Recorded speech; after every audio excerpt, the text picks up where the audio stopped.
Buenos días chicos, bienvenidos una vez más a un taller del CIUPC. En este caso les traemos el taller de Ingeniería Sismo Resistente. Mi nombre es Giorgio Moreno, les doy la bienvenida. En esta ocasión vamos a dejar claro las normas de convivencia para hacer un taller justamente más ameno para ustedes. En este caso, el taller es elaborado por estudiantes de la familia estructural CIUPC, estudiantes como ustedes. Mantener el orden y respeto al ingresar a la sala al momento de activar el micrófono, por favor, para justamente que no haya mucha bulla y no se distorsione mucho la grabación también. Ante cualquier consulta, pueden utilizar la opción de levantar mano que está en la parte inferior de la barra de Zoom, y también ahí haremos una pequeña pausa para atender a las consultas, ¿no? Leeremos las consultas, por favor, todo en el chat de Zoom. En este caso, ante cualquier acto de indisciplina, tenemos tolerancia cero, serán automáticamente retirados de la sala. Definitivamente, no hay segunda opción. Hay que tener en cuenta ello. El taller será compartido en nuestra página de Facebook y dentro de nuestro canal de YouTube, CIUPC. Que el taller sea de su agrado. Les dejo con Liz Freeland.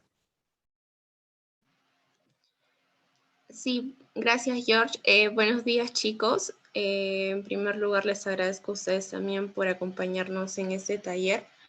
Y bueno, como George ya les ha comentado, las reglas del taller están explicadas. Ante cualquier duda o consulta, les agradezco bastante que puedan levantar su manito y escribir. Yo voy a estar dispuesta a responder todo ello en la medida en la que yo conozca. Entonces, como ya lo dijo George también, espero que el taller sea de su agrado y vamos a comenzar.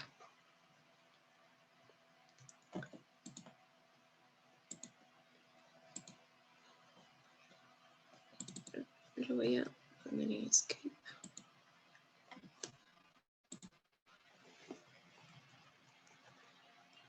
Bien, el taller es con miras a la PS1, así que hemos recolectado algunas preguntas de PSs pasadas. La primera dice: se muestra un tanque de agua de 15 metros de diámetro y 3 metros de altura de capacidad. Se ha calculado que el periodo natural de vibración lateral de este tanque vacío es de 0.2 segundos. Sin embargo, cuando el tanque se llena de agua a su máxima capacidad, el periodo natural lateral de vibración se alarga a 8 segundos. Determinar el peso del tanque vacío y la rigidez lateral del tanque. Bueno, los datos resumidos son que el periodo natural del tanque vacío es de 0.2 segundos, el periodo natural del tanque lleno es de 0.8 segundos. Tenemos que calcular el volumen del agua cuando el tanque está lleno, por eso es que vamos a necesitar el dato del agua, del peso específico del agua, que en este caso es 1000 kilogramos fuerza por metros cúbicos. Las dimensiones del tanque que han sido mencionadas: de diámetro tiene 15 metros y de altura 3 metros. Entonces, como les había mencionado, primero vamos a calcular el volumen que puede albergar, el volumen de agua que el tanque puede albergar. Esto va a ser igual a pi por 15, que es el diámetro al cuadrado, entre 4 por 3, ¿no? Que es como se calcula el volumen de un cilindro prácticamente. Con ello sabemos que el peso del agua va a ser calculado entre volumen por peso específico. Como resultado tenemos este valor, del cual vamos a tener que dividirlo por o entre la gravedad, que es 981 en centímetros por segundo, y vamos a tener una masa de 540, masa de agua de 540.41. Luego vamos a recordar que la fórmula de la frecuencia natural es igual a la raíz cuadrada de la rigidez entre la masa. En este caso, la masa del tanque vacío porque vamos a hacer el análisis, dos análisis, uno cuando el tanque está vacío y otro cuando el tanque está lleno. Cuando el tanque está lleno, pues la masa total o global será la masa del agua más la masa del tanque vacío. El periodo natural, como nos ha mencionado, tenemos dos datos de periodo natural en ambos análisis. Tenemos dos valores diferentes, por lo cual vamos a igualar, ¿no?, cada ecuación con su respectivo valor de periodo natural. Tenemos la ecuación 1 y tenemos la ecuación 2. Entonces, al despejar la ecuación 1, vamos a tener el valor de la rigidez igual a la masa del tanque vacío, que no la conocemos, por 2pi sobre 0,2 todo eso al cuadrado. Si reemplazamos la ecuación 1 en la ecuación 2, tendremos lo que se puede observar en esta ecuación, ¿no?, que en este caso hemos reemplazado este valor de K, esta rigidez, por este valor que hemos planteado aquí, ¿no?, donde hemos despejado la ecuación 1. Todo ello se va a igualar a 0,8. Entonces, si hacemos un cálculo rápido con nuestras calculadoras, la masa del tanque vacío nos va a dar igual a un valor de 34.14. Aquí no están las unidades, pero las unidades de masa son de kilogramos fuerza por segundos entre centímetros. Lo voy a colocar aquí a este lado.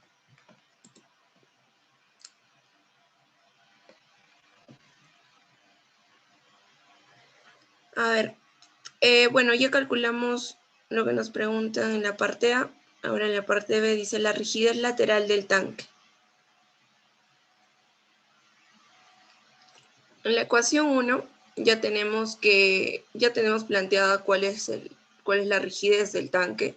Solamente debemos reemplazar el valor que hemos calculado de la masa del tanque vacío. Entonces, ese valor va a ser igual a 36.14 por 2pi sobre 0.2 y todo ello al cuadrado, que calculando nos va a dar un valor, no sé si alguien me puede ayudar en el cálculo que se nos ha olvidado colocar ahí.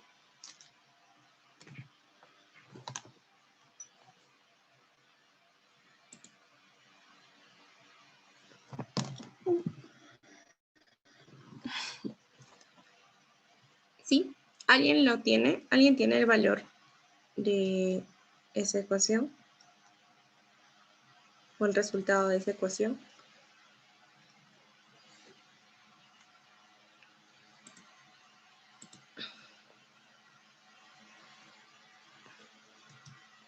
Perfecto, gracias César. Vamos a copiar el valor. Perdón que no tengo mi calculadora a la mano. Y bueno, lo dejamos ahí. Entonces, bueno, esa es la solución del ejercicio número 1. Es bastante rápido como para calentar.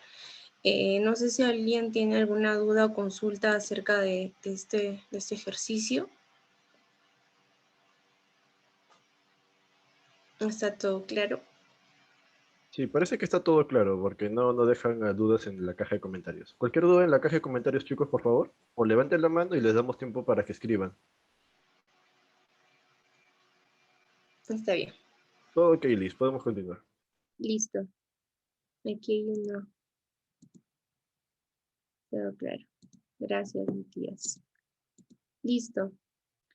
El siguiente ejercicio dice, determina la frecuencia natural de un peso doble suspendido de un resorte en el punto medio de una viga simplemente apoyada. La longitud de la viga es L y su rigidez a la flexión es E. La rigidez del resorte es K. Suponga que la viga carece de masa. Bueno, en primer lugar nos encontramos en... Un momentito, por favor. En primer lugar, nos encontramos en un sistema de resortes en serie, por lo cual la rigidez equivalente va a ser igual a la rigidez que aporta el resorte más la rigidez que aporta la viga. Dice que despreciemos la masa de la viga, por lo cual la masa concentrada se va a encontrar en la masa que cuelga el resorte, ¿verdad?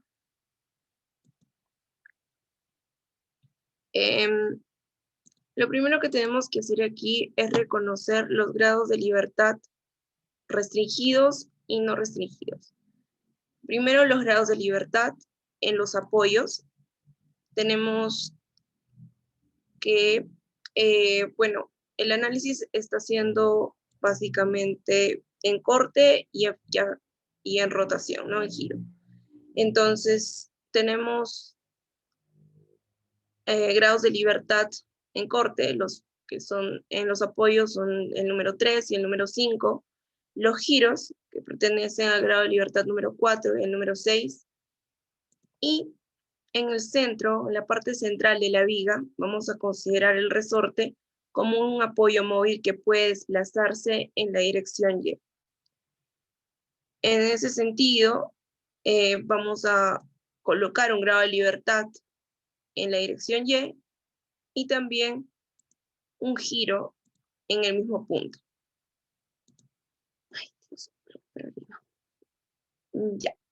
Luego de eso, bueno, el análisis lo voy a realizar de la mitad de la viga, nada más, ya que por simetría la otra mitad se va a comportar de manera similar, no igual, porque su deformación, como se puede ver aquí, es diferente. Como se puede ver al lado derecho es diferente, ¿no? El lado izquierdo en el lado izquierdo tenemos la deformación y el desplazamiento de la primera parte, la primera mitad de la viga, y en el segundo, en la segunda parte, donde la mano izquierda, a la mano derecha, tenemos pues el comportamiento y las deformaciones de la segunda parte de la viga. Entonces, estos son casos típicos que se han desarrollado ya en varios libros. Los valores acortante que presentan, pues es de 12i sobre L cubo, y la rotación está dada por un valor de 6i sobre L cuadrado. En la segunda, estos comportamientos están determinados por cada grado de libertad. En este caso, nosotros vamos a notar que esta viga se va a comportar de esta forma, o se va a deformar de esta forma, debido a la influencia del grado de libertad 1 y también debido a la influencia del grado de libertad 5. Entonces, de igual forma, la viga o la primera mitad de la viga se va a comportar y se va a deformar de esta forma debido a la influencia de los grados de libertad 2 y 6. Si nos podemos un poquito más analizar en este punto, el grado de libertad 2 es esta rotación, ¿no? Entonces, si nosotros aplicamos el giro aquí, este extremo se va a deformar, mientras que el otro va a presentar un leve giro, ¿verdad? Y eso es esa parte. No sé si hay alguna duda por ahí, la van escribiendo si es que en ese punto tienen alguna duda para poder resolverla. Bien, la matriz de rigidez que se ha planteado aquí es producto de una suma selectiva de cada valor de cortante y de giro que se presenta, ¿no? por el análisis de la influencia de cada grado de libertad. En ese caso, por ejemplo, si nos ubicamos en este punto nuevamente, tenemos que la cortante, en este caso el valor del grado de libertad 1, debido a la influencia del grado de libertad 1, es 12i sobre L cubo. Igualmente, si nos ubicamos en el grado de libertad 1, en la siguiente imagen, vamos a tener que el valor del grado de libertad 1, o la cortante en el grado de libertad 1, va a ser igual a menos 6i, como indica la flecha hacia abajo, sobre L cuadrado. Eso debido a la influencia del grado de libertad 2. Entonces la matriz se va armando poco a poco. En este caso, aquí están escritos los grados de libertad por el cual los puntos donde están ubicados los mismos grados de libertad son influenciados. Mientras que los rojos demuestran el mismo comportamiento, pero de la segunda parte de la viga, ya que nosotros queremos hallar la rigidez global y eventualmente vamos a necesitar ambos valores.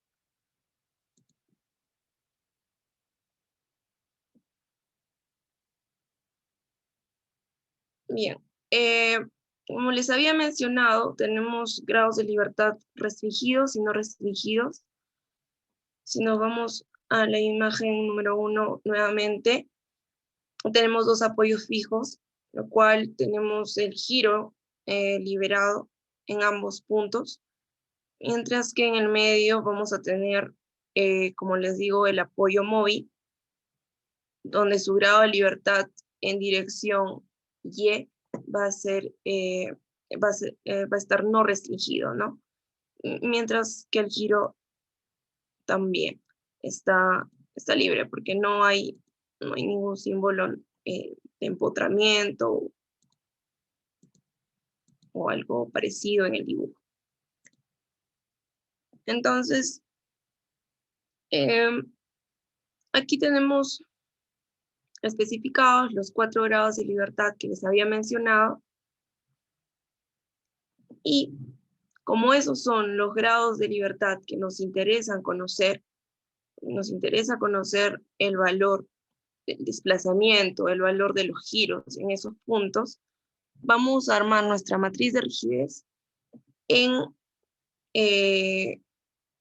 con un enfoque a estos puntos, ¿no? Porque podríamos tener una matriz mucho más grande, sin embargo, los valores de desplazamiento por el grado de libertad, por ejemplo, 3 y 5, van a ser 0, ¿no? Porque están restringidos. Entonces, como les mencionaba, la suma selectiva se va a realizar de la siguiente manera: por cada mitad de viga, y obteniendo pues la matriz que se ha planteado, ¿no? Recordemos que rigidez disculpen, claro, la matriz de rigidez por los desplazamientos nos van a dar las fuerzas. Entonces, resolviendo este sistema planteado, este sistema matricial planteado, vamos a tener las siguientes ecuaciones. De donde, bueno, vamos a obtener los giros, como les había mencionado, y vamos a obtener la fuerza aplicada, perdón, el desplazamiento, también en el grado de libertad 1. En primer lugar, lo que se ha hecho aquí es despejar estas dos ecuaciones de abajo, donde podemos obtener los valores de giro en el grado de libertad, o debido a la influencia del grado de libertad 4 y 6, para luego ser reemplazados en las ecuaciones número 1 y número 2. Y habiendo resuelto dichas ecuaciones, podemos determinar que la rigidez lateral en el en este sistema debido al grado de libertad, perdón, claro, debido al grado de libertad 1 es igual a 48 EI sobre LQ. Aparte de ello, como les había mencionado, en la primera parte estamos haciendo el análisis de la mitad de la viga, por lo cual vamos a considerar solamente una longitud de L medios, que por tema de cálculo, ¿no? Y para no confundirlos más, he usado la misma longitud en L, pero en realidad es L medios. Entonces, eso para que de repente aquí vaya a concatenar, ¿no? Con el resultado final. Luego tenemos que presentar esta fórmula que representa a la rigidez global del sistema equivalente que había mencionado en un inicio, donde va a estar representado, pues, en primer lugar, la rigidez que aporta la viga y la rigidez que aporta el resorte. Después nos piden calcular la frecuencia natural del sistema. Y pues nosotros sabemos que la frecuencia natural es igual a la rigidez sobre la masa, y todo eso en raíz cuadrada. Hemos terminado el segundo ejercicio. No sé si hay alguna duda o consulta acerca de este ejercicio. Chicos, si tienen alguna duda, por favor, en la caja de comentarios. Ahí César Matías. César, te esperamos. ¿Puedes escribir tu duda, por favor, en el chat?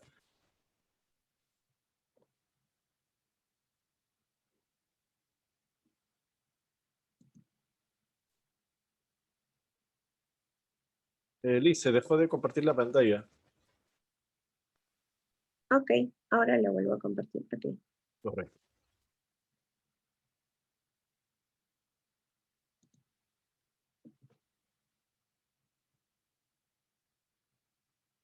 Y toda duda, por favor, ahí está. Mira, te leo la pregunta, Liz. Dice, si estoy trabajando con la mitad de la viga, ¿es posible aplicar condensación estática? Condensación estática. Mira, César, me agarras fría con respecto a condensación estática, pero lo que yo estoy haciendo es, para dividir la viga, estoy empotrando, ¿no? Este punto. Es por eso que estoy, para restringir este punto de la viga, estoy colocando 2 grados de libertad. Creo que eso tiene que ver bastante con condensación estática, ya que, si mal no recuerdo, condensación estática o la definición de este término es tratar de rigidizar el punto. ¿Estoy en lo correcto? Y si no, por favor, corríjame, y los invito también a participar a los... Ajá, exacto. Sí, de acuerdo a lo que yo recuerdo, y voy a tratar de averiguar a ver si puedo dejarles una nota en el PPT acerca de esta consulta, es que la base de condensar o de elemento es rigidizar, ¿no? Entonces, es lo que yo he aplicado para yo poder trabajar simétricamente y así facilitarme el cálculo eh, en 2 partes, ¿no? Entonces, por eso que he realizado... Uy, la pantalla, perdón.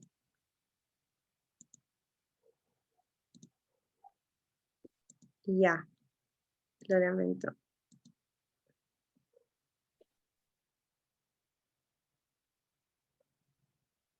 Ya, sí, perfecto. Espero poder, no sé si hay alguna consulta acerca de eso otra vez. No lo voy a repetir. Eh, lo que decía era que yo sí estoy aplicando o creo que estoy aplicando condensación estática a la mitad de la viga. ¿Por qué? Porque yo estoy rigidizando este punto. Y para rigidizar este punto, yo he colocado 2 grados de libertad, el número 2 y el número 1. Entonces, estoy prácticamente empotrando la viga a la mitad para yo poder trabajar por una facilidad de cálculo desde la matriz de rigidez hasta el final, porque si no, pues tendría que trabajar con una deformación un poco más complicada, ¿no? Por eso es que yo trato de simplificar el problema, ¿no? Que es en realidad no sé, el objetivo de todo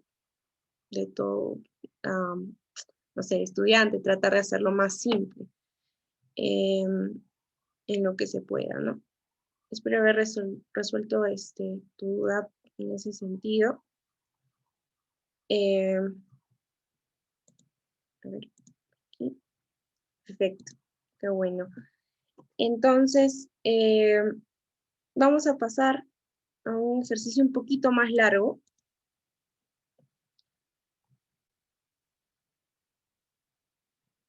Que es sobre un plano en planta. No sé si está por acá, ahí está el plano. Listo. Vamos a leer un poquito pausado para poder entender todos este ejercicio.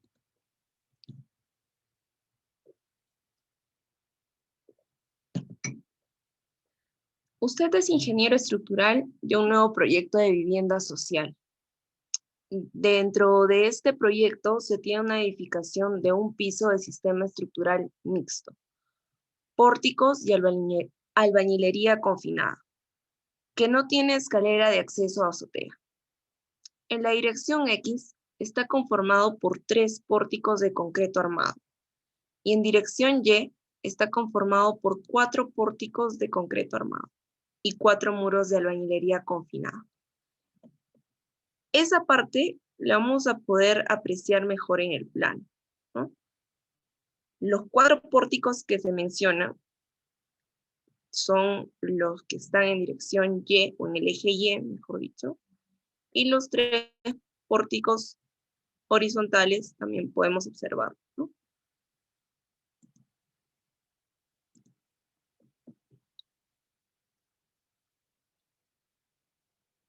Bien, entonces,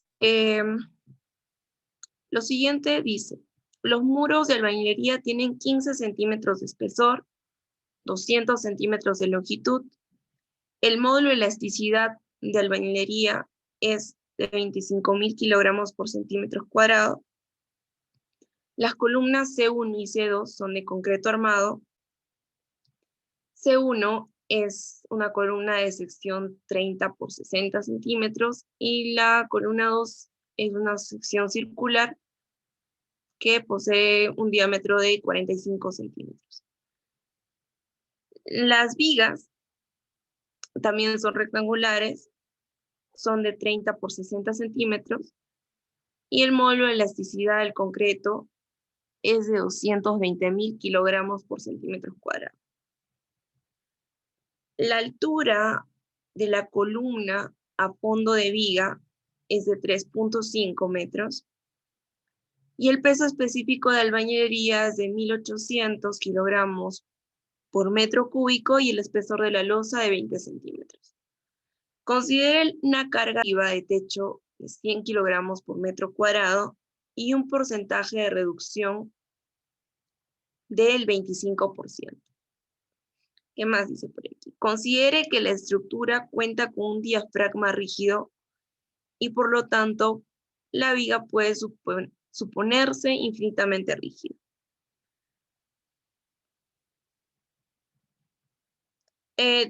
Bueno, teniendo en cuenta que este sistema es de un grado de libertad, se desprecia el amortiguamiento, o sea, es un sistema sin amortiguamiento. Nosotros hemos resumido un poquito los datos a la mano izquierda, o a la mano derecha, disculpe. Y bueno, para poder volver y más o menos enfocarnos nada más en los datos y ya no estar leyendo nuevamente, ¿no?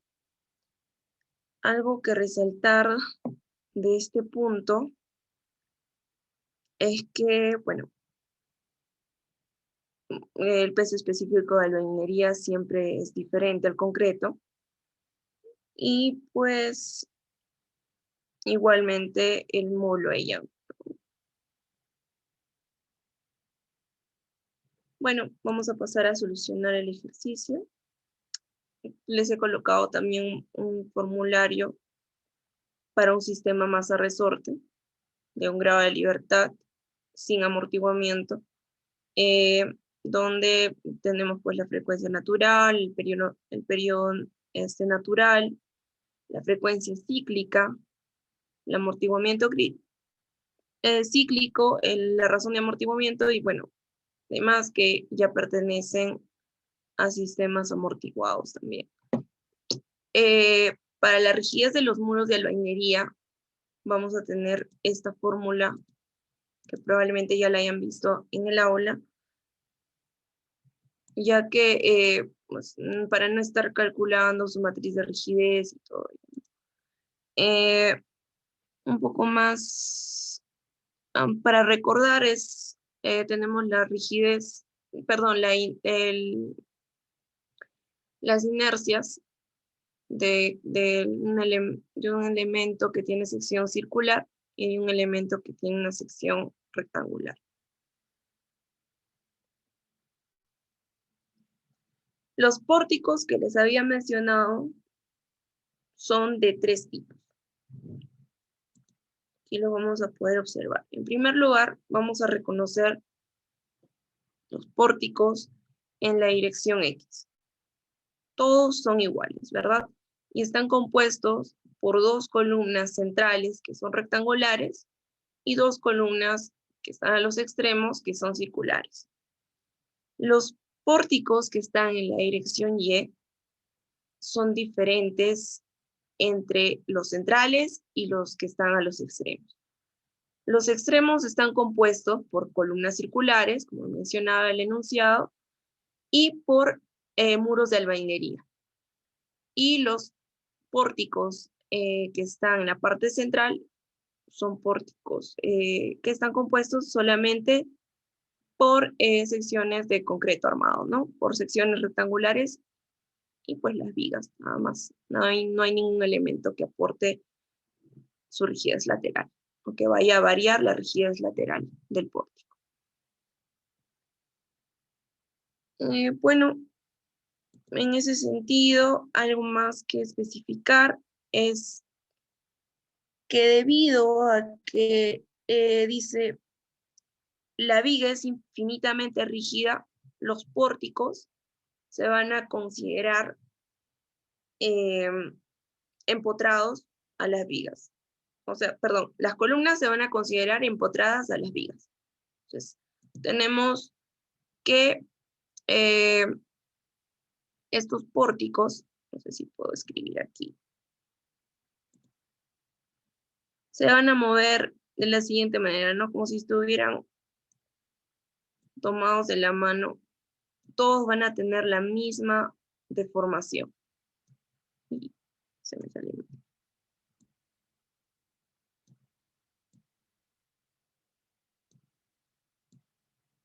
¿Ok? Igualmente, el mismo comportamiento para los otros pórticos. Eso es lo que significa infinitamente rígida, que en esos puntos no vamos a tener alguna deformación por giro, por ejemplo. ¿Qué más? Creo que eso es todo por esa parte, sí. Más adelante les voy a seguir comentando las consideraciones que se tienen, ¿no? Porque una columna está empotrada en sus 2 extremos, en este caso. Vamos a comenzar entonces con el metrado de cargas. Yo lo he separado aquí por carga muerta y carga viva, donde en la carga muerta se van a encontrar todos los elementos estructurales y no estructurales, pero que estén estáticos, ¿no? En ese sentido, tenemos que reconocer los tipos de columna, tenemos dos tipos de columna, tenemos un solo tipo de viga, tenemos una losa, digo un solo tipo porque es de una sola sección para todas las vigas, una sola losa, y los muros de albañilería, que también tienen, tenemos de dato pues, las dimensiones de su sección. Entonces, de columna 1 tenemos 6 columnas 1. Al final está aquí. Esto es. Ya. Tenemos primero que el área de la sección va a ser calculada por la multiplicación de sus dimensiones, ¿no? 30 centímetros por 60 centímetros, que en este caso están en metros. Además, vamos a calcular o vamos a utilizar el concepto de altura de entrepiso. En ese caso vamos a tomar solamente el peso que corresponde a la segunda mitad de la planta. En ese caso, la altura de columna nos han dicho que es de 3.5 metros, pero yo voy a considerar la mitad, porque solamente estoy considerando la mitad del peso de la planta, hacia arriba. ¿Ok? Tenemos ya entonces el volumen, gracias a estos tres valores.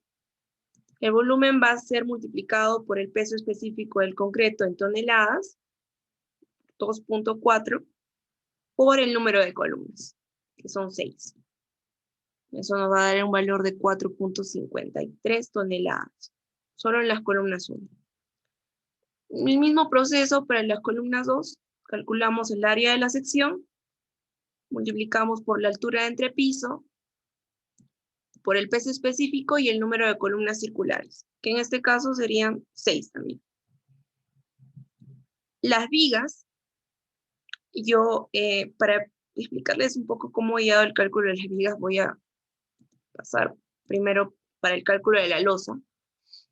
La losa la he calculado como todos los elementos entre losa y columnas y vigas son de un solo material, que en este caso es concreto.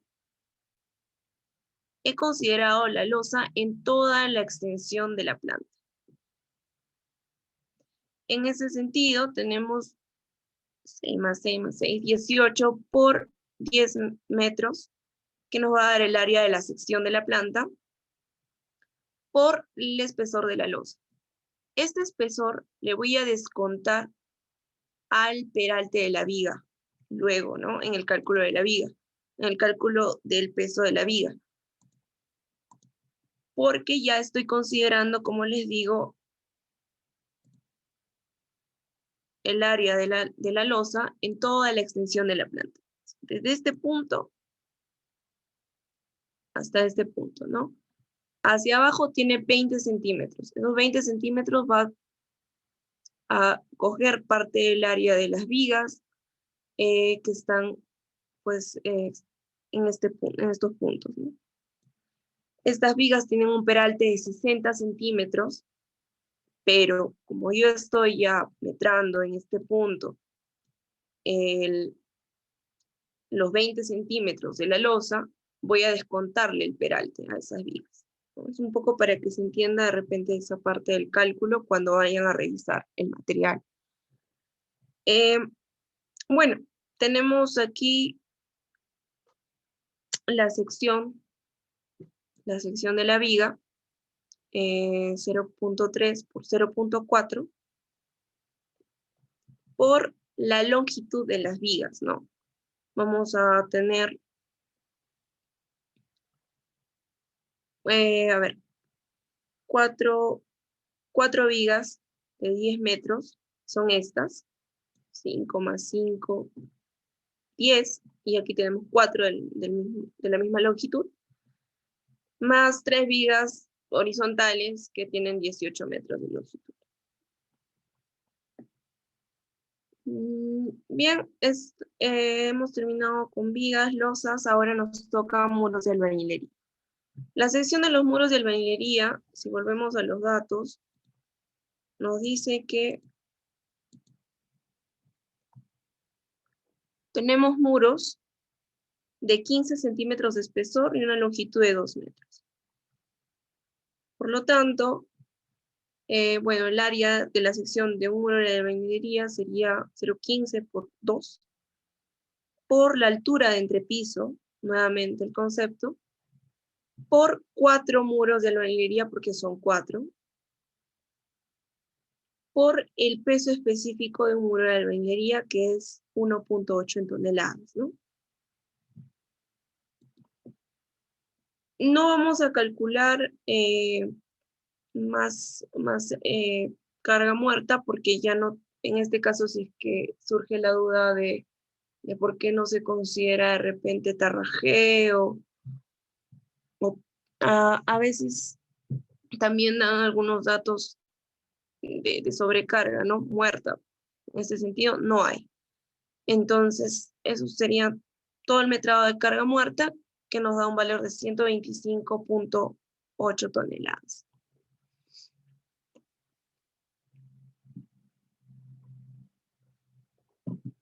A ver, ahora vamos a pasar al cálculo de la carga viva, un poquito más rápido, donde si regresamos a los datos, tenemos que la carga viva,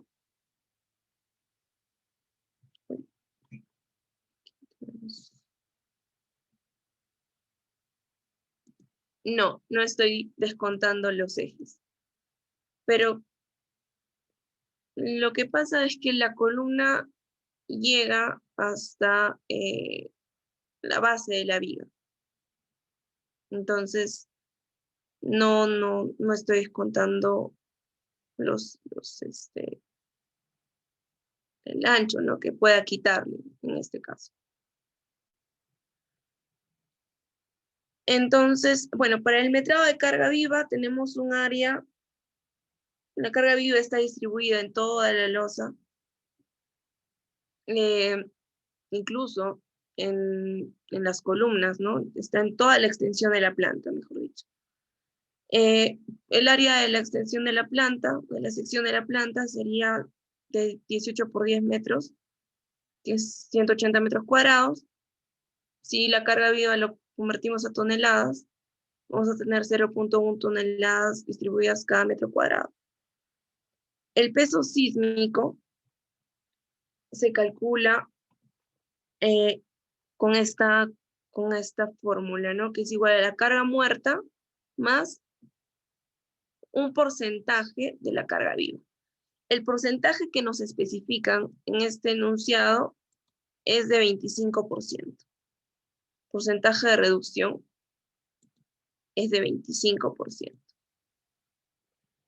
Entonces, bueno, dicho eso, creo que aquí hay un error. Dice el porcentaje de reducción.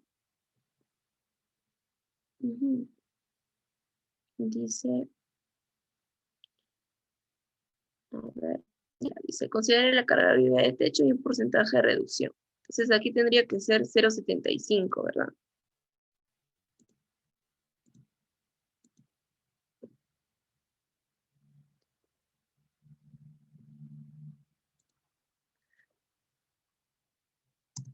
Aquí tendría que ser 0,75, pero como todos nuestros resultados están basados en esta carga, en ese peso sísmico final, vamos a conservar, por favor, este valor.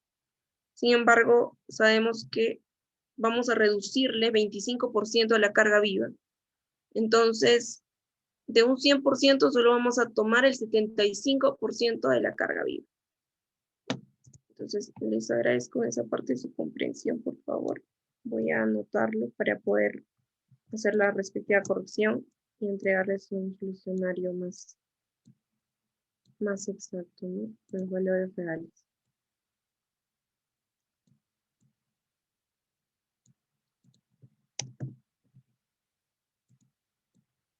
Bien.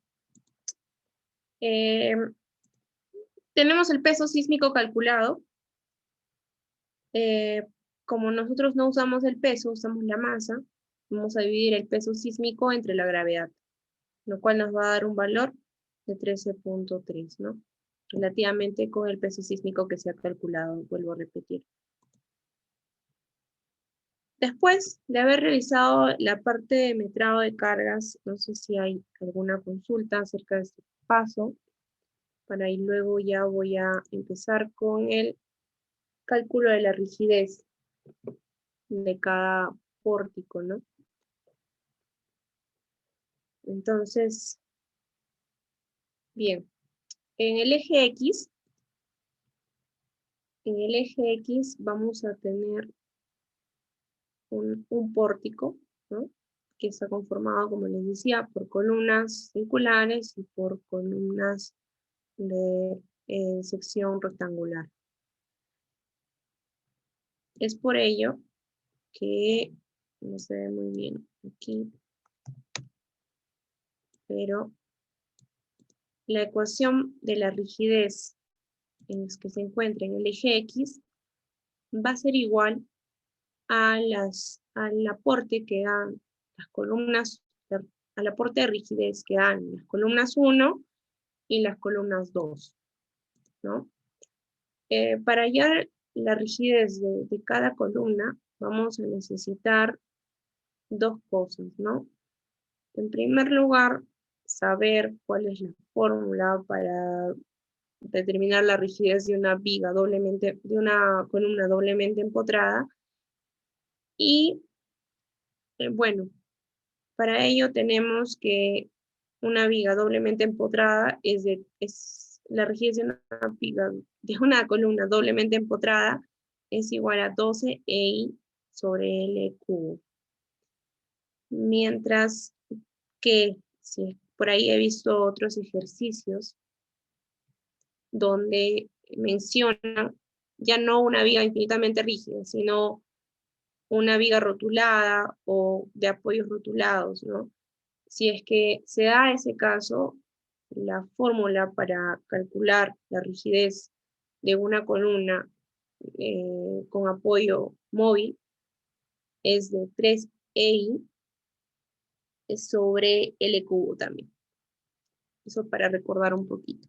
Lo voy a anotar de todas maneras al final para poder hacerles alcanzar ese dato. Entonces, tenemos que calcular las inercias, les mencionaba. Tenemos que calcular las inercias, tenemos que calcular las inercias de la inercia de la columna 1. En este caso, vamos a considerar la altura al cubo en el eje Y. Creo que eso es así. Tenemos aquí una columna de 30 por 60, ¿no? Estamos considerando, perdón, la base de la columna al cubo. En la misma dirección. Cuando calculamos la inercia en X, la base que va a ser elevada al cubo va a ser el mismo valor que está en esa dirección. Entre 2. Eso nos va a dar un valor de 5.4 por 10 a la menos 3 metros a la cuarta. Bueno, para las columnas circulares, esta es la fórmula de la inercia. No es muy importante la dirección, ya que es una columna circular. En todas las direcciones la inercia va a ser la misma. Para continuar con el proceso del cálculo de rigidez, vamos a volver a la fórmula o a la ecuación planteada número 1, donde vamos a reemplazar los valores que les mencionaba. En este caso, les vuelvo a recordar, la rigidez de una columna doblemente empotrada es de 12 EI, es 12 EI sobre L cubo. ¿No? Para la rigidez, sí se calcula con la altura completa del piso, ¿okay? 3.5 al cubo. El mismo planteamiento para ambas, ¿no? Para ambos tipos de columna, 12 EI sobre L cubo. Tenemos 6 elementos en toda la planta. Tenemos 6 elementos circulares y 6 elementos rectangulares que aportan rigidez lateral a la planta en dirección X.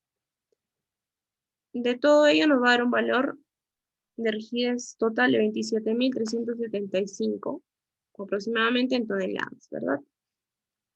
Y habiendo calculado la rigidez, tenemos la masa y podemos calcular la frecuencia natural, el periodo natural y la frecuencia cíclica, ¿no? Ahora vamos a calcular la rigidez lateral en Y.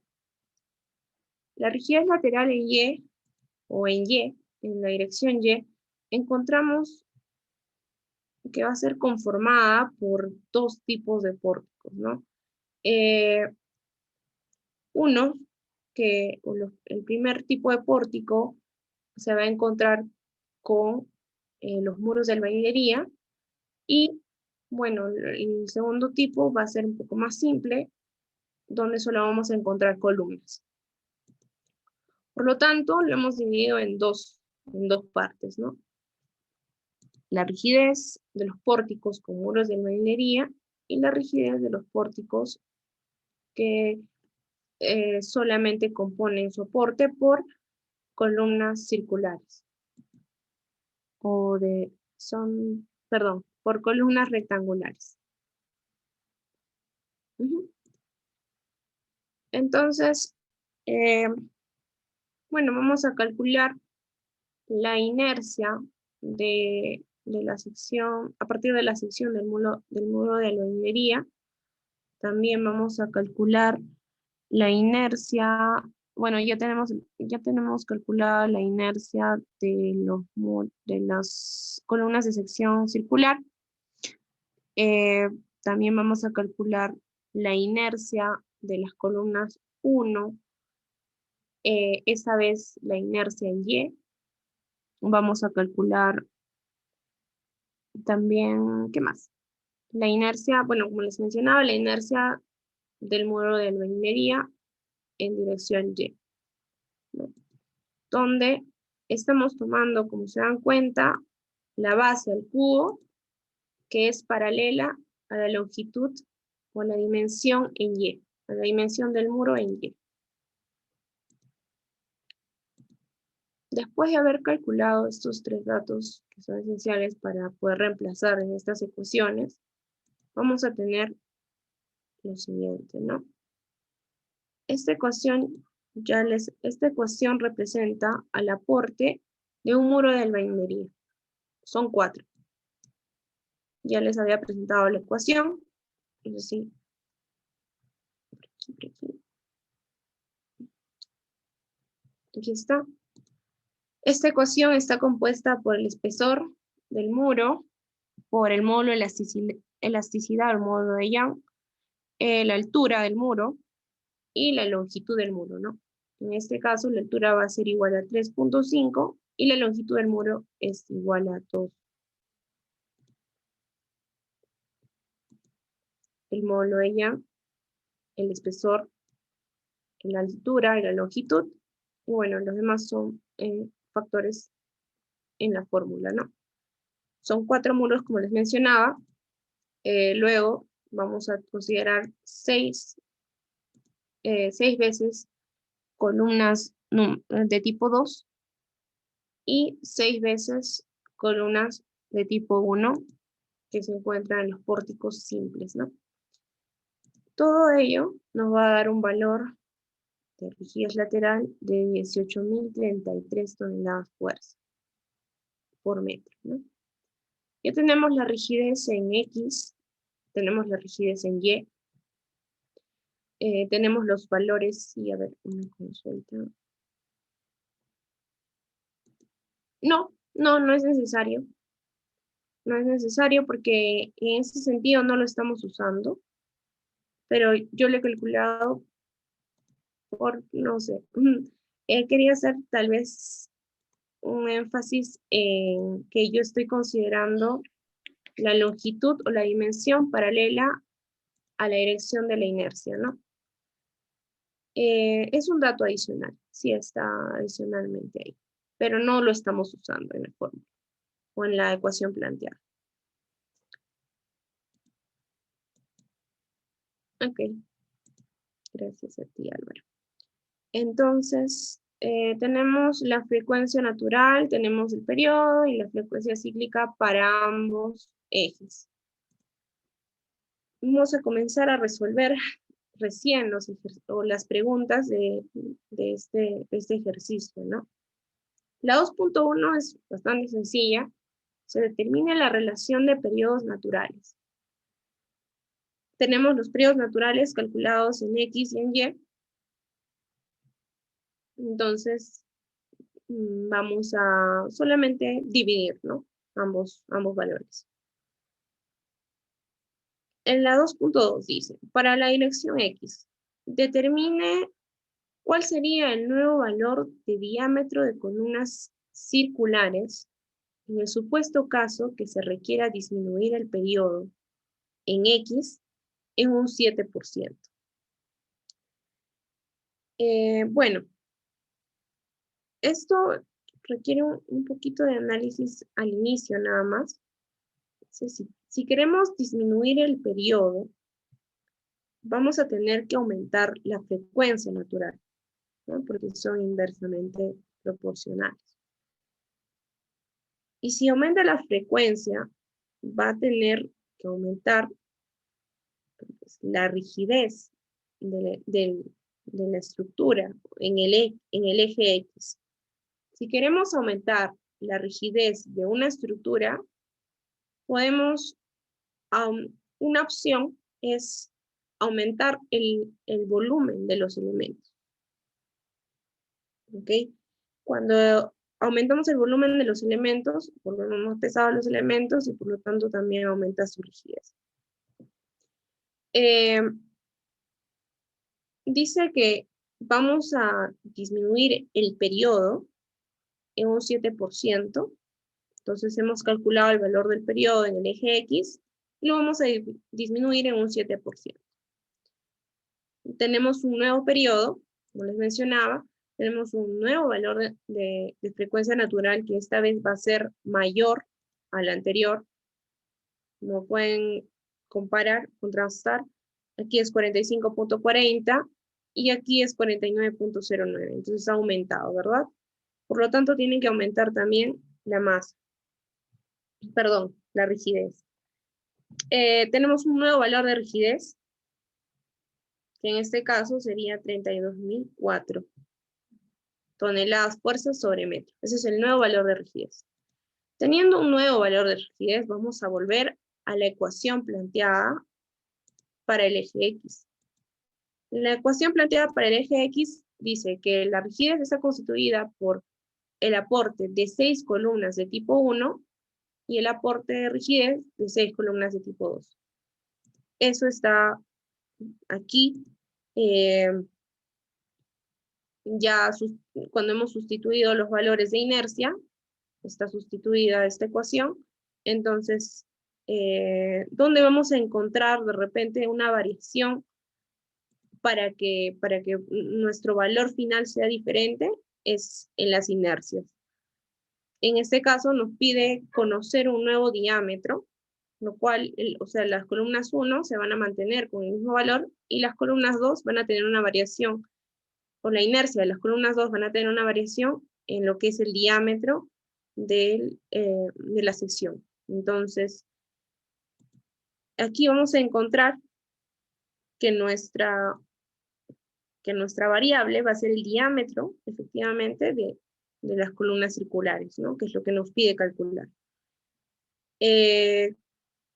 Resolviendo estas operaciones, vamos a tener un valor final, un diámetro nuevo, de 0.507 metros, ¿no? 50 centímetros casi. 51 centímetros casi. El anterior era pues de 45. En este caso tenemos, ¿no? El valor final es bastante lógico porque ha aumentado la sección, por lo tanto está aumentando también su rigidez. ¿Hay alguna pregunta hasta ese punto? solamente quito como el método del cangrejo, me lo hizo conocer el ingeniero Arana.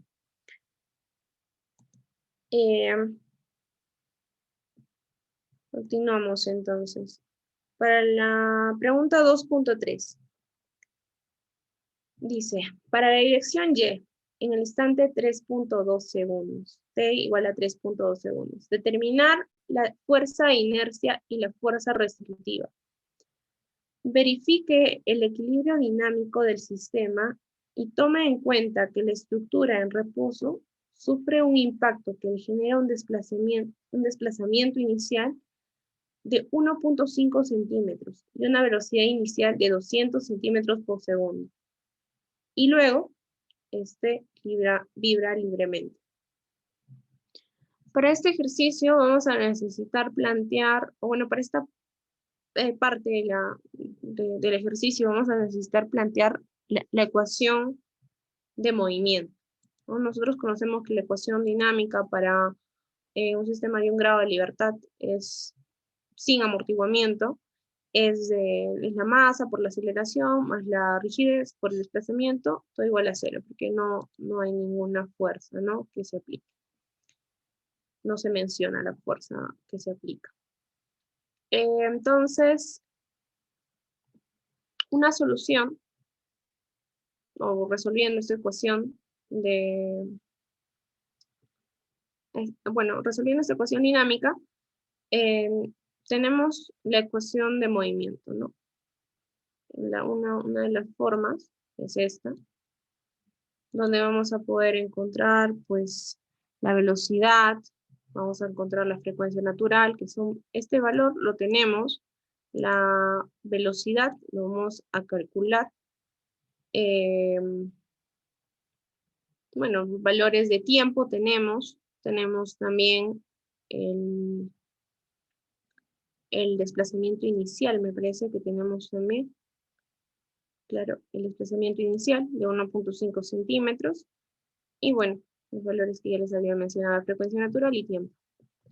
La fuerza de inercia está representada por masa por aceleración. Fuerza igual a masa por aceleración. Mientras que la fuerza restitutiva está determinada por la rigidez, por el desplazamiento. Entonces, vamos a necesitar la aceleración para el segundo 3.2 y el desplazamiento global, por dicho, para para el segundo 3.2, ¿no?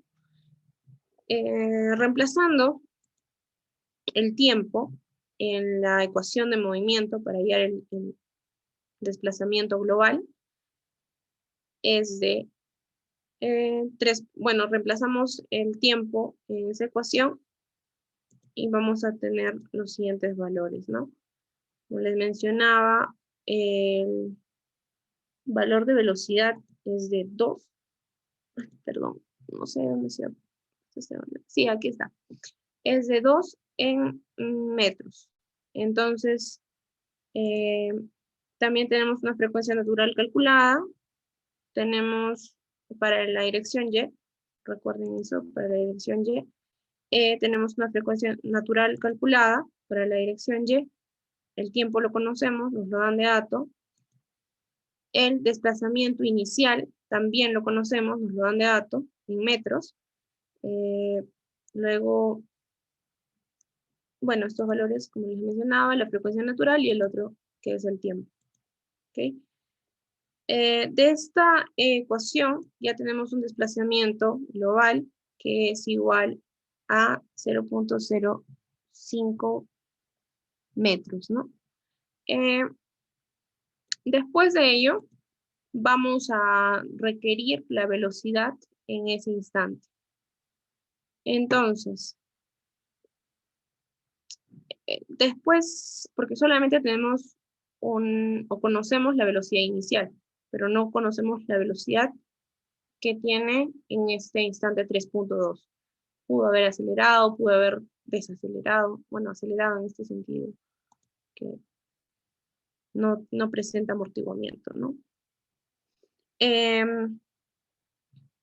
Entonces, para obtener la ecuación de velocidad, lo único que tenemos que hacer es derivar la ecuación de desplazamiento. Entonces, para eso, nosotros sabemos que la derivada del seno es coseno, la derivada del coseno es menos seno, los valores que están dentro de seno y coseno siempre salen cuando derivamos estas ecuaciones.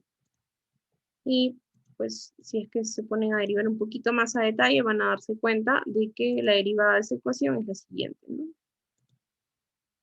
Entonces, en esta ecuación de velocidad vamos a reemplazar los valores que también ya conocemos.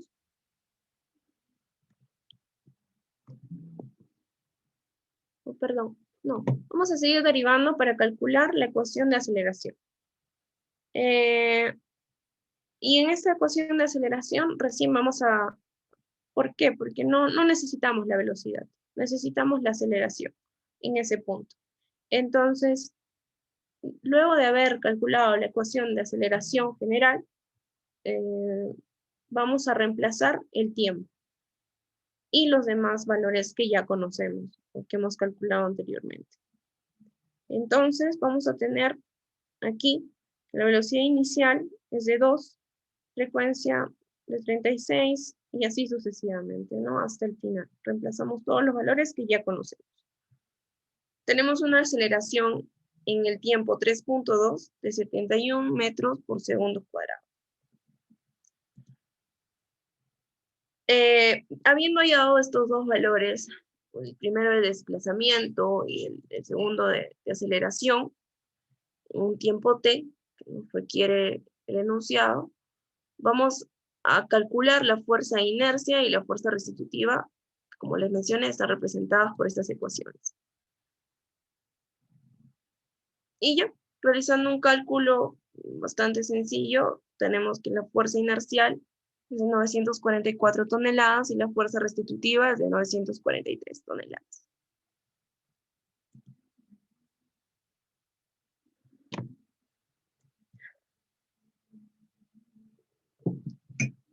Bien, pasamos a la parte 2.4. Si la estructura vuelve al reposo debido a acciones externas e inmediatamente después se le someterá repentinamente a una carga lateral en la dirección X, igual al 25% del peso de la estructura, la cual se mantendrá constante indefinidamente en el tiempo.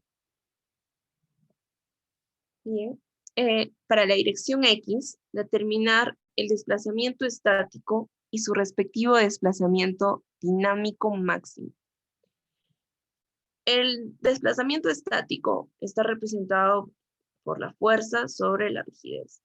Y el desplazamiento dinámico máximo es 2 veces este valor. Sin embargo, no podemos decir, bueno, si queremos hallar un valor intermedio, tenemos que hacer un análisis un poquito más profundo que va a estar en la siguiente sección. Pero para esta parte solo necesitamos estos dos conceptos. Bueno, dice que en X la fuerza va a ser representada por un 25% de la masa. En este caso tenemos, o del peso, perdón, del peso. Tenemos 32.57 toneladas de fuerza. Mientras que la rigidez en el eje X, o en la dirección X, ya ha sido calculada, ¿no? Ya la conocemos. Por lo tanto, vamos a reemplazar nada más en nuestras ecuaciones, obteniendo los dos valores que nos requiere el enunciado, ¿no? El desplazamiento estático va a ser de 0.112 metros, mientras que el desplazamiento dinámico máximo, aquí lo voy a poner, es de 0.238 metros. Entonces, hemos terminado esa sección, vamos a pasar, es la última parte. del ejercicio dice, si la estructura vuelve al reposo debido a acciones externas, inmediatamente después se le someterá repentinamente a una carga lateral igual al 30% del peso de la estructura, la cual se mantendrá constante indefinidamente en el tiempo. Para la dirección Y, determinar el desplazamiento dinámico cuando T es igual a T menos, o al periodo entre dos. Bien, para esta parte, yo quisiera mostrarles este material.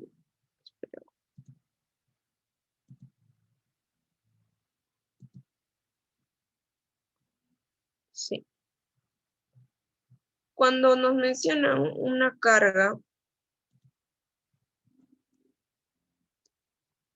repentina que se va a mantener constante indefinidamente en el tiempo, podemos asemejarnos a, perdón, no lo encuentro, a este modelo de vibración libre con una carga súbita. Okay. Tenemos que, bueno, observamos aquí que la fuerza es una fuerza indefinida y lineal. Entonces, este modelo nos otorga un factor de amplificación dinámica que luego nos va a servir, denominado FAT, igual a este valor, ¿no? A 1 menos el coseno del periodo, perdón, de la frecuencia por el tiempo. Entonces, dicho eso, volvemos al ejercicio.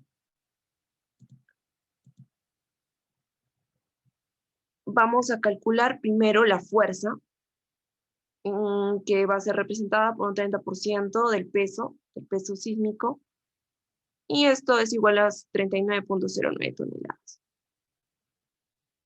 Mientras que la rigidez en Y, ya la hemos calculado también, es igual a 18.033. Con eso vamos a poder calcular un desplazamiento estático ya determinado en esta primera parte, igual pues, a 0.217 metros. Mientras que para el desplazamiento dinámico vamos a requerir, como les mencionaba, si es que vamos a hallar el desplazamiento dinámico máximo, el valor va a ser igual a 2 veces la fuerza sobre la rigidez. Mientras que si queremos calcular el valor del desplazamiento dinámico en ese intervalo, en un intervalo de tiempo, que en este caso es el periodo entre dos, vamos a requerir de este factor de amplificación dinámica, ya que el desplazamiento va a ser igual, no sé si está por aquí. Sí, el desplazamiento dinámico va a ser igual al desplazamiento estático por este factor de amplificación dinámica. Entonces, bueno, calculamos primero el valor de amplificación dinámica, lo único que nos queda aquí es reemplazar los valores de frecuencia natural y del tiempo. El tiempo es T medios, el periodo entre dos. Entonces, resolviendo esto, tenemos un valor de factor de amplificación dinámica igual a 2. Bueno, después, sí, sabemos que nos encontramos en un sistema que se encuentra sometido a una vibración forzada porque se le ha aplicado una carga súbita. Y pues ya conociendo el valor del desplazamiento estático multiplicado por el factor de amplificación dinámica, que en este caso va a salir 2, tenemos un nuevo valor de factor, de desplazamiento dinámico de 0.43 metros. Espero que esa parte haya quedado clara. No sé, no veo ninguna consulta. O de repente un minutito para que puedan formular. No hay. No hay ninguna consulta, ¿verdad?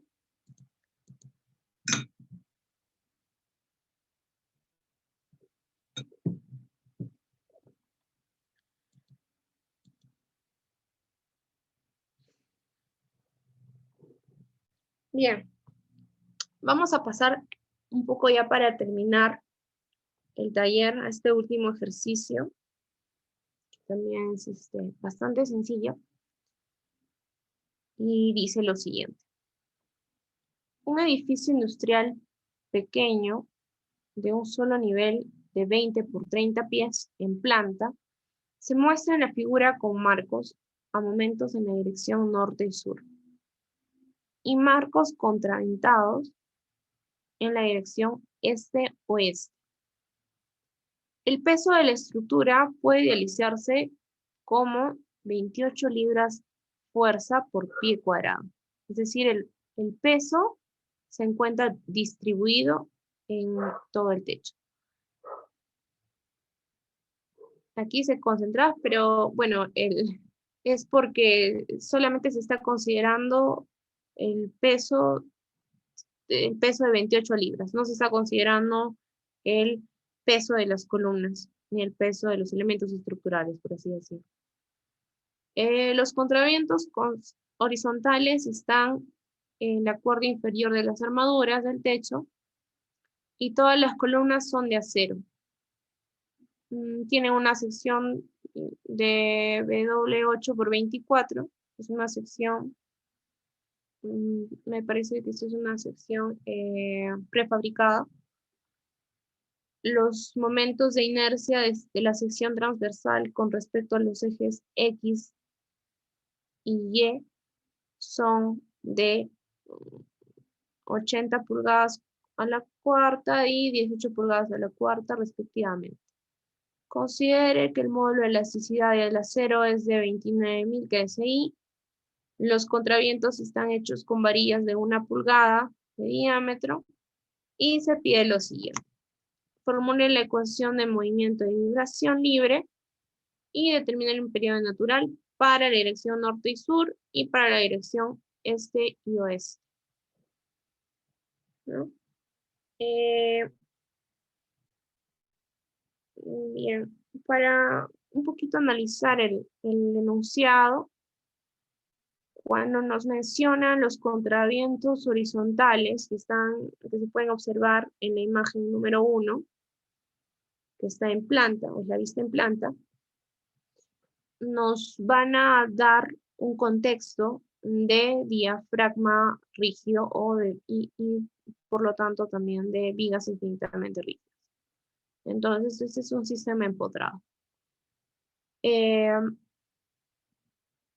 Eso es todo lo que quería mencionarles de repente. Sí, eso es todo lo que quería mencionarles para que se interprete de esa forma el enunciado. Los datos resumidos son el peso de la estructura, 28 libras por pie cuadrado, altura de columnas de 12 pies, las inercias, como les mencionaba, los diafragmas rígidos, estas son vigas.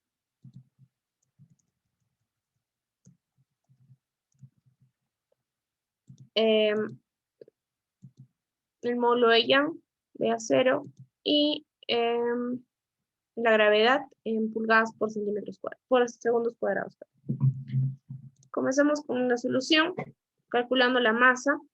La masa va a ser igual a 28 libras entre la gravedad. Pero este 28, como les decía, está distribuido en toda el área, ¿no?, de la planta, del edificio industrial. Esta planta es de 20 por 30 pies por 28. Las unidades se cancelan y vamos a ir congruentemente con las unidades de la gravedad, lo cual nos va a dar un valor de masa de 43.53 libras por segundo cuadrado sobre pulgadas, que nos da un valor final,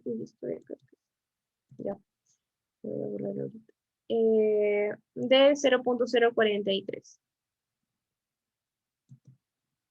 Entonces, para continuar con el análisis de rigideces, vamos a a calcular la rigidez en la dirección norte-sur, en primer lugar.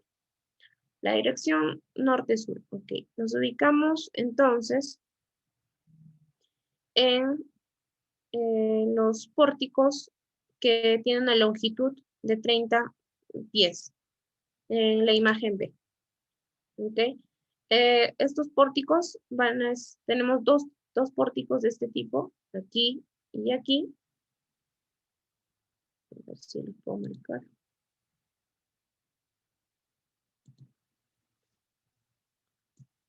Aquí y aquí, ¿no?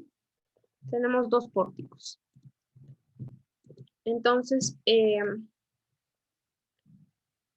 tenemos esos dos pórticos, los dos pórticos están compuestos por dos columnas cada uno, lo cual nos va a dar al final que vamos a tener 4 columnas que aportan rigidez lateral en este sentido, norte-sur.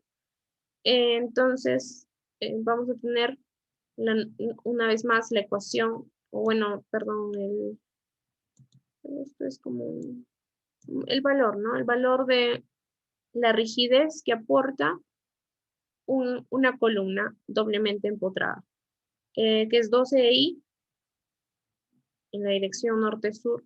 En este caso estamos tomándolo como x. Entonces, para no variar, voy a conservar el x. Y como les dije, son 4. Ya conocemos todos los valores, solamente vamos a reemplazar. Tenemos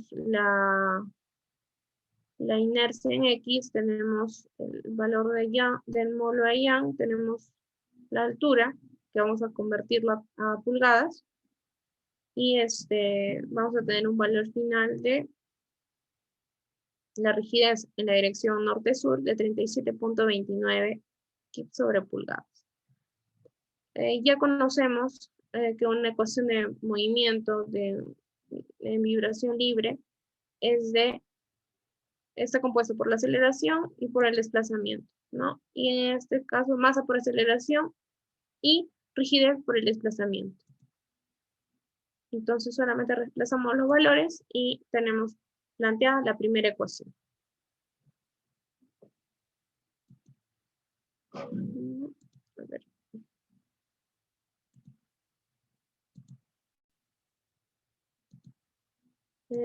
Pasamos a resolver los pórticos, o bueno, analizar los pórticos en la dirección este-oeste.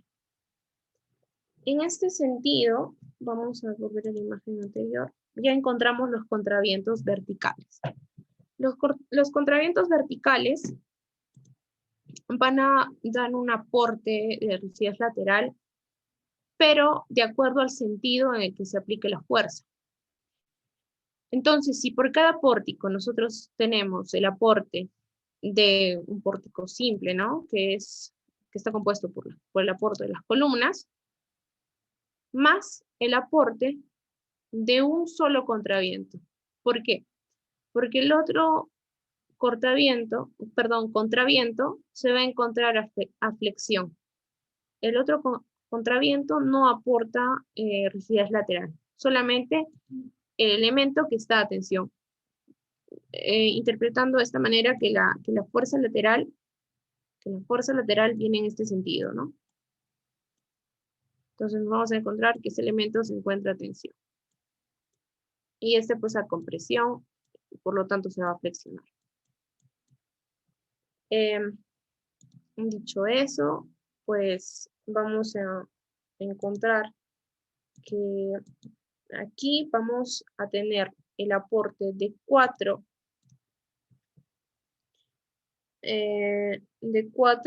veces el aporte de las columnas, porque son 4 columnas, y el aporte de solamente 2 contravientos. Uno por cada aporte. La rigidez de un contraviento se representa por el área de la sección del contraviento, por el módulo de elasticidad sobre la longitud, por el coseno al cuadrado del ángulo de inclinación del contraviento. Para si alguien, a veces el profesor pide la demostración o de dónde sale esta fórmula, de lo que yo recuerdo es que primero se plantea esto que le dicen siempre, o se conoce como pelea, ¿no? Donde vamos a analizar la fuerza axial y vamos a analizar dos tipos de fuerzas, la cinética y la cinemática. La cinética, que está representada o se basa simplemente en el desplazamiento, y la fuerza cinemática, que se basa o que produce en la deformación en el elemento, ¿no? Un poquito, si quieren profundizar un poquito más, lo van a encontrar en este libro, ¿cómo se llama? Muy conocido, Dinámica de Estructuras de Chopra. Bueno, continuamos. Para calcular los valores, vamos a necesitar, pues, la longitud del contraviento, que va a ser igual a un Pitágoras, ¿no? Tenemos una longitud de 23.32, esto está en pies. Y bueno, para calcular el ángulo de inclinación, tenemos que calcular el coseno de teta, que está aquí en el dibujo, que va a ser igual a 20 entre 23.32, que es la hipotenusa, ¿no? Cateto sobre hipotenusa, ya. Entonces tenemos un coseno igual a 0.8575. También vamos a necesitar el área transversal. Nos dice el enunciado que es de 1 pulgada.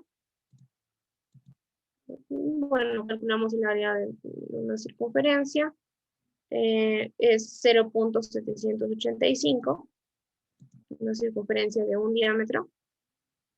Y bueno, calculamos finalmente la rigidez del contraviento, ¿no? Reemplazando nada más los valores que ya hemos calculado en área y los valores del coseno de teta. Como les mencioné, necesitamos dos contravientos. La rigidez total va a ser de 119.63.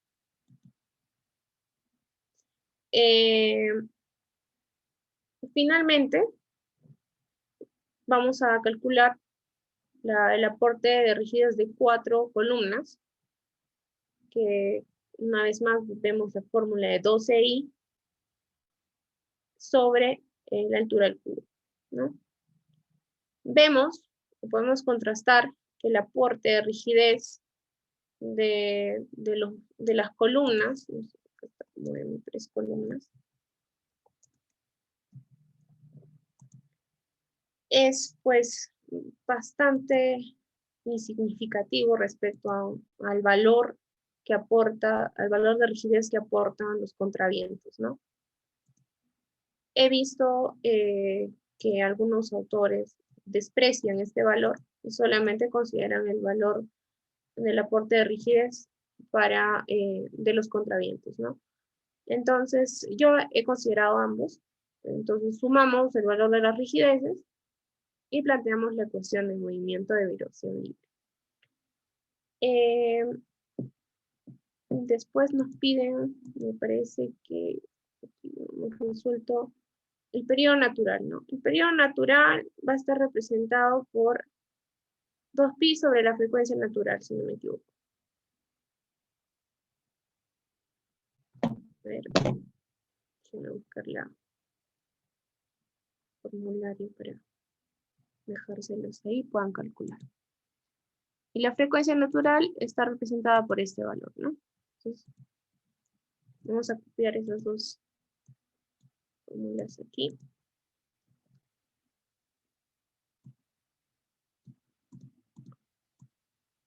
Esto nos va a servir para calcular la frecuencia, o digo, el periodo natural, ¿no? En cada dirección, cabe especificar eso.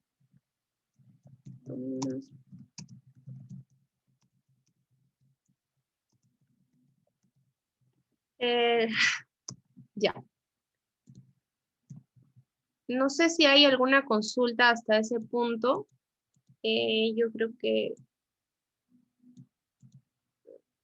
me he explayado bastante en algunos puntos como para poder dejar claro de repente algunas dudas que ya se han podido presentar antes. Pero bueno, hasta ahí es el taller de hoy, es el material que hemos preparado. Em, Nada, una vez más agradecerles a todos por su participación y bueno, esperando vernos ya para los futuros talleres en miras al parcial, ¿no? Así es, Liz, correcto. Muchísimas gracias por participar, chicos. El taller ha finalizado, esperando de que hayamos podido saldar algunas dudas que hayan tenido y sobre todo para que puedan dar una PC exitosa, ¿no?